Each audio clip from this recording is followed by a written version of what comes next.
day everyone. Buenos dias con todo. Maayong adlaw, magandang araw sa inyong lahat.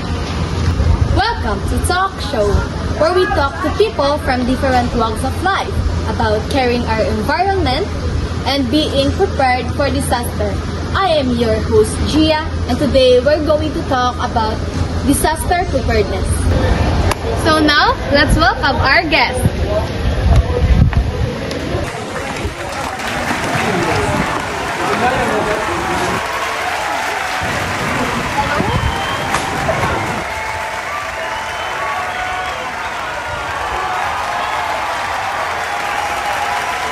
So now, let me introduce the representative of DRRM, Miss Sally Farhana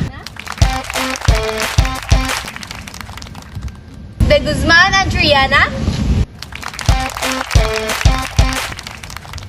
and the student representative of ZSCMST, Alcodar Awali.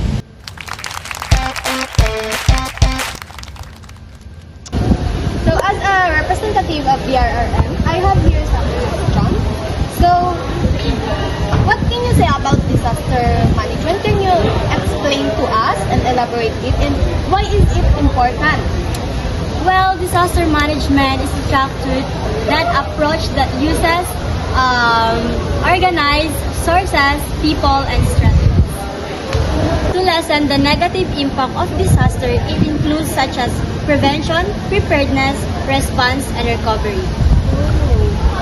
And also, it's helped minimize loss of life and property during natural or man-made disaster. The process involves cooperation among government, agencies, communities, and organizations to reduce vulnerabilities, hazards. And also, it helps minimize loss of life, property, and during natural man-made disaster. This process involves cooperation among organizations that become dangerous only when people or assets are exposed to them. By understanding those, we can develop effective strategies to prevent and mitigate disaster events. Or property are exposed. That's a clear way to understand it, right?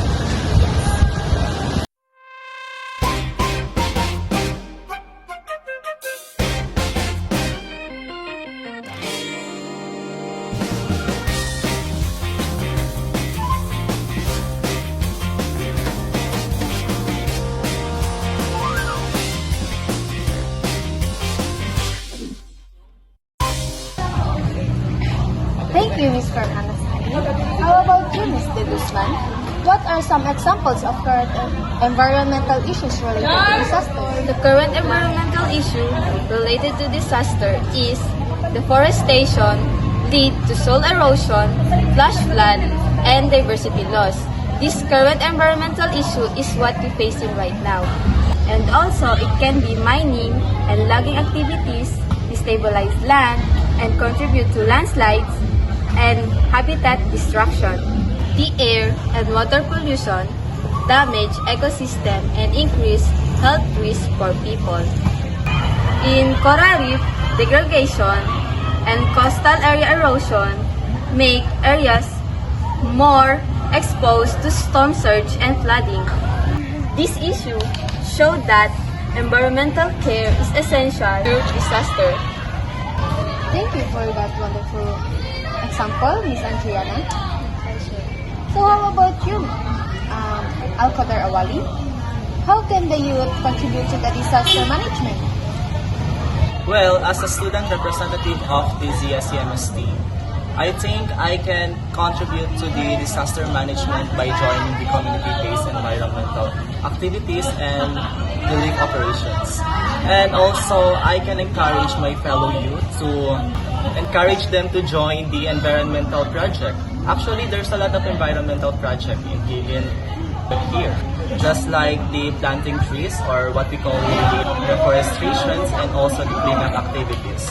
So I think if we do it like daily routine, it will lead us to prevent the community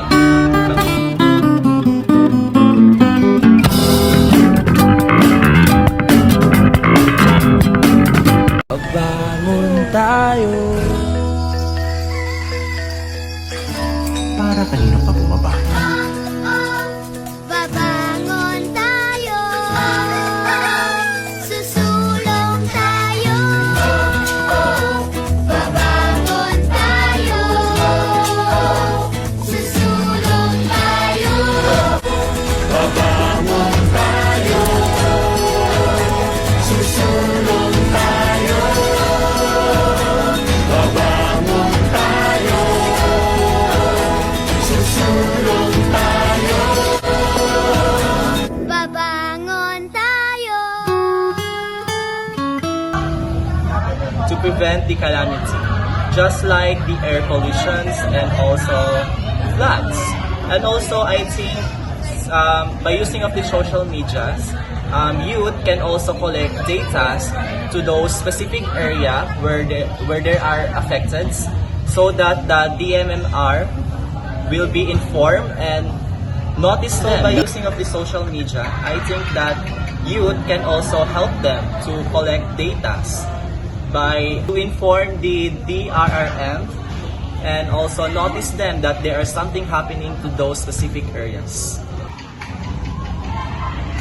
So what is the meaning of DRRM so that people will know? So DRRM is stand for Disaster Risk Reduction Management. So why is the first aid important during disaster? It is very important for us as a student, as a representative of the ZSEMST, because if there is something happening to our specific areas, especially in our classroom, we can apply the first aid immediately. And also, first aid is the essential skills that enhance disaster preparedness and community safety.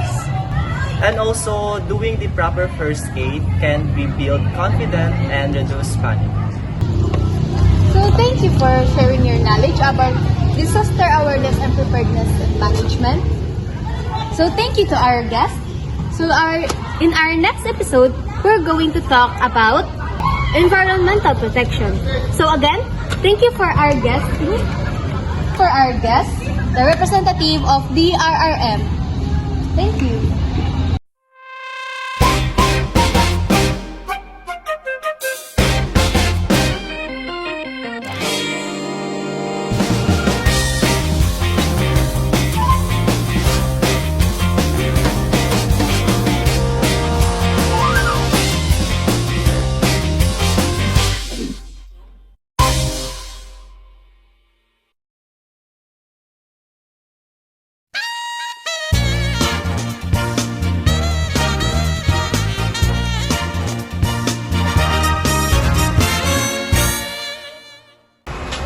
Hello everyone, good day.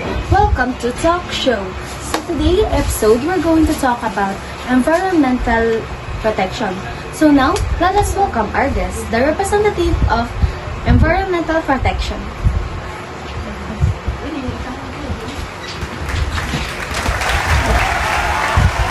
Go. So now let me introduce them. Again, welcome to Talk Show. So this is Miss Lindsay Dizon and Miss Beatrix Baguio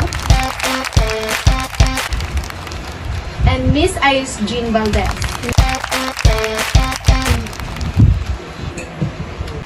So today, they're going to share their knowledge about environmental protection. So let me ask you, Miss Dizon, what is the greenhouse effect and how does it affect the earth? The greenhouse effect is already a natural process where certain gases trap in the sun's heat, keeping Earth warm enough for life. So these gases include carbon dioxide, methane, nitrous oxide, and water vapor. 내가 만든 쿠키 너를 위해 구웠지 But you know that it ain't for free Yeah 내가 만든 쿠키 However, human activities such as burning of fossil fuels increase the concentration of these gases. This leads to excessive heat retention, resulting in global warming and extreme climate changes. A natural greenhouse effect sustains life. Too much of it disrupts the planet balance. Oh, so that's the effects of greenhouse in our Earth. So how about the main causes of the greenhouse effects? Burning of fossil fuels for electricity, transportation, and industry releases large amount of carbon dioxide. Deforestation decreases the number of trees that absorb carbon dioxide from the atmosphere. Agricultural and livestock activities emit methane and nitrous oxide gases. Industries use chemicals like CFCs contribute to ozone depletion and heat buildup.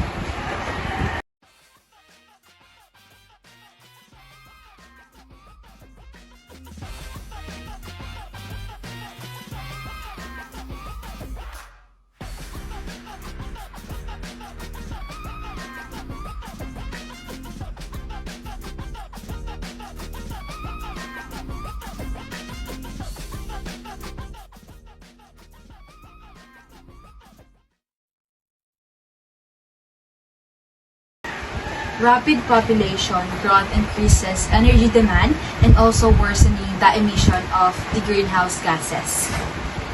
Oh yes, and it really reminds us to be more mindful of how we use energy and resources, right? Thank you for sharing your knowledge, Miss Dizon. So how about you, Miss Baguio? What are some ways to reduce greenhouse gas emission? So, use renewable emergency resources such as solar, wind, or hydropower instead of fossil fuels.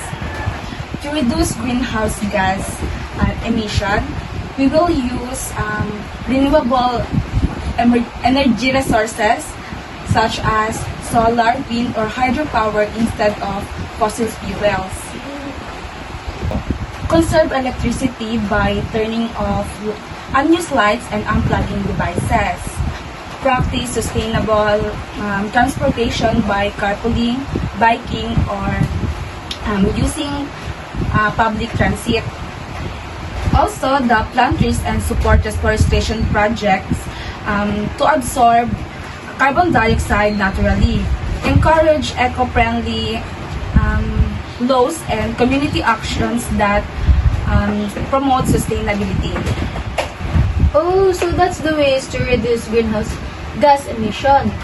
Use renewable energy, right? Yes. So how about you, Miss Iris? So, what is global warming and what? Global warming is the increase in the Earth average to the temperature due to increases greenhouse gases. It causes polar ice caps to melt, rising sea levels, and flooding coastal communities. Bing bang bing, bing bing bang, bam bam bang, bing bang bing, bing bang bing, bam bam. It disrupts global weather system, causing more frequent storm, drought, and heat waves. And also, global warming affects food production and water supply. Those effects are serious. And it shows why we need to act now, not later. Right? Right. Thank you for becoming our guest today, and thank you for sharing your knowledge about environmental protection.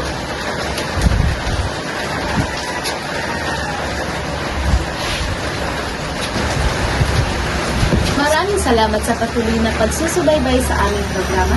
Abangan ang next episode ng The Talk Show. Maraming salamat!